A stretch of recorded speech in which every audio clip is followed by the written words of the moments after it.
हमारे साथ हैं हरियाणा प्रदेश के पूर्व गृह राज्य मंत्री और सिरसा के विधायक और फिलहाल सिरसा से उम्मीदवार गोपाल कांडा। उन्हीं से बात करते हैं कि आपने धर्मेंद्र प्रधान जी से मुलाकात की, बीजेपी के शीर्ष नेतृत्व से मुलाकात की, क्या रहा आपकी सीटों का?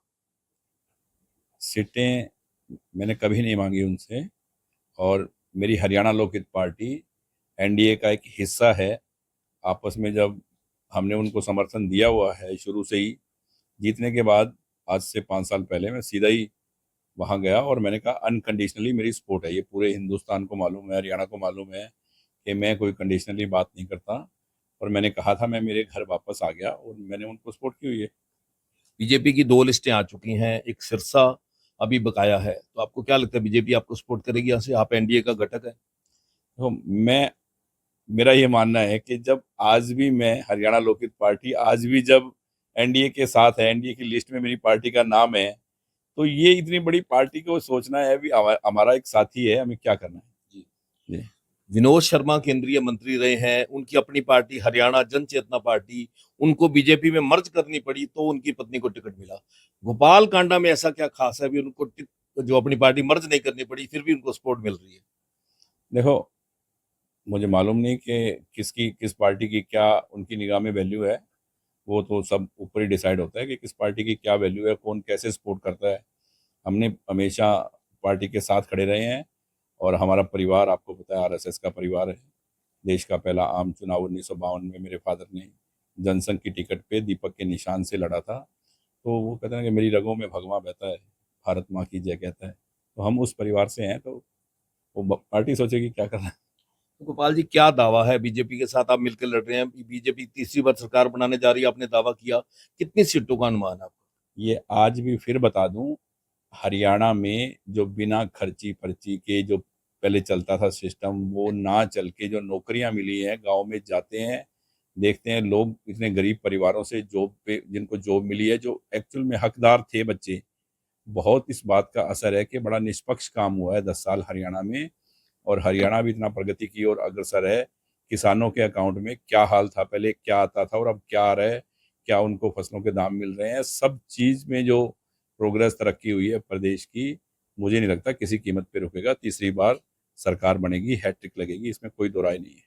सीटों का कोई अंदाजा? मैंने बताया ना कि कभी कभी सीटों की ये क्या है, मीडिया से ही बातें आती रही कि आपने सीटें मांगी है, आपकी पार्टी एनडीए में है हरियाणा में। मैंने सीटें क्या मांगी? मैं पार्टी का एक, जब साझा उन्होंने मुझसे बुला के राय की, एक बार, दो बार, तीन बार मेरी मीटिंग हुई धर्मेंद्र प्रधान जी के घर, 4 बार हुई। तो मैं जब उनका साथी हूँ तो मेरा सुझाव देना फर्ज है ना, भी ये सही है, ऐसे करेंगे, हम ऐसे करेंगे, ऐसे करेंगे। उसमें वो मुझे भी बोलते कि आपको नहीं लड़ना, तो मुझे भी नहीं लड़ना था। जी। क्या हो गया? तो गोपाल जी, ऐसा लगता है कि हंग असेंबली के चांस हैं कि त्रिशंकु विधानसभा भी आ सकती है? देखो, ऐसा नहीं है कि जिस तरह आज मार्केट में वो बता रहे हैं कि ऐसा कोई हल्ला नहीं है बाजार में कहीं। एक, मुझे लगता है रोहतक झज्जर के आसपास के अलावा कि कांग्रेस आ रही है, ऐसा कहीं कुछ नहीं है। जी। इसीलिए मुझे लग रहा है कि बराबर सा मामला रहेगा। आप देख लेना बलजीत जी, आखिर में जो बात आएगी वो यही आएगी कि भारतीय जनता पार्टी ने हैट्रिक लगाई और तीसरी बार हरियाणा में भारतीय जनता पार्टी की सरकार।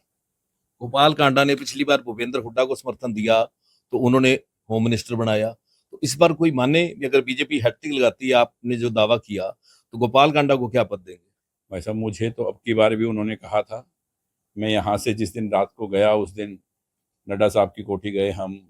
बीएल संतोष जी थे, नड्डा साहब थे, और भी लोग बैठे थे। उन्होंने कहा कि हम आपको हरियाणा में ताकत दे रहे हैं, आप तो हमारा पुराना परिवार हो, आरएसएस का ये हो।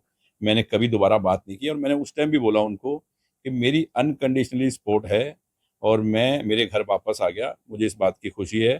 पिछली बार जब मैं जीता था, जो हुड्डा को सपोर्ट देनी पड़ी, उस टाइम बीजेपी के सिर्फ 4 विधायक थे। और वो हमारा क्या है कि यहाँ जैसे पार्टियों का आपस में 36 का आंकड़ा होता है, तो हमें उनके अगेंस्ट जाना था। तो हम सारे साथों ने डिसीजन किया कि नहीं, ये सरकार हम वो उनके बनाएंगे हुड्डा की, तो वो इसलिए गए थे। गोपाल कांडा का दावा, जिस बात को लेके वो आगे इलेक्शन में जा रहे हैं, सिरसा के तो कोई दो तीन बड़े काम। सिरसा के दो तीन नहीं, सिरसा के दसियों काम ऐसे हुए हैं जो पिछले 50 वर्षों में नहीं हुए, सिरसा की जनता जानती है। चाहे वो स्टॉर्म वाटर की बात करें, जगह जगह जल भराव होता था, वो बड़े बड़े शहरों में नहीं है। 80 करोड़ रुपए का काम लगभग कंप्लीट होने पे है। ऑटो मार्केट का 40 साल पुराना काम, हजारों हजारों व्यापारियों के पैसे फंसे हुए थे। तो वो सब चीज़ें मुख्यमंत्री ने जितने भी बहुत बड़े बड़े काम किए हैं, पानी का काम किया, एक आरओ जैसा वाटर आ रहा है पीने का, लाइनें डल रही हैं, बहुत काम, बाईपास बने हैं। एम्स की तर्ज पे यहाँ मेडिकल कॉलेज, बाबा सर साईनाथ मेडिकल कॉलेज के नाम से जगह अलॉट हो गई, टेंडर हो गया, सब कुछ काम कंप्लीट हो गया, किसी भी दिन शुरुआत हो सकती है। तो बहुत सी ऐसी मांग और बात थी, तो मुख्यमंत्री जी से जब भी काम की बात की माननीय मनोहर लाल जी से, उन्होंने ना नहीं किया और सिरसा के विकास किए, और उसी के आप देख लेना क्यों। गोपाल कांडा अपना मुकाबला किससे मानते हैं? अच्छा, मुझे लगता नहीं, क्योंकि मेरा मैंने एक देश की सेवा करने वाले सेवादार को अपना समर्थन दिया हुआ है, और सिरसा में हर व्यक्ति को पता है कि कांडा परिवार सिरसा का सेवादार, और सिरसा में हम सेवा कर रहे हैं। मैं राजनीति करता नहीं, और हम सेवा करने वाले लोग हैं, और लोगों का मन हम पे बना हुआ है, विश्वास बना हुआ है, और निस्वार्थ हमने सेवा की है। ता जिंदगी मेरे फादर ने और हमने गौ और गरीब की सेवा की है, और वही हमारा जारी रहेगा, और लोगों का विश्वास हम पे है, और ये प्यार और विश्वास बना रहे। गोपाल कांडा को जनता मौका देती है तो क्या ऐसे काम रह गए हैं जो करेंगे?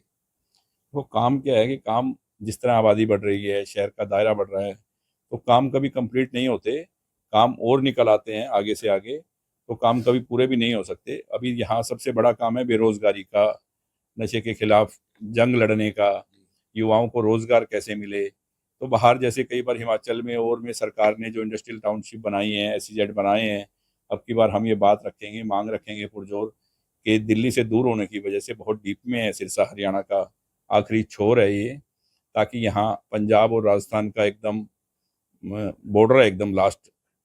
बेरोजगारी बहुत है, तो यहाँ कोई बड़ी इंडस्ट्रियाँ आए, ताकि लोगों का ध्यान कन्वर्ट हो, युवाओं का, मातृशक्ति का ध्यान जब कन्वर्ट होगा, बहनों का, भाइयों का, तो अपने आप ही नशे से दूर होके काम में लोग लगेंगे। तो किसी तरह से भी कोशिश करेंगे कि यहाँ इंडस्ट्रियाँ लगें।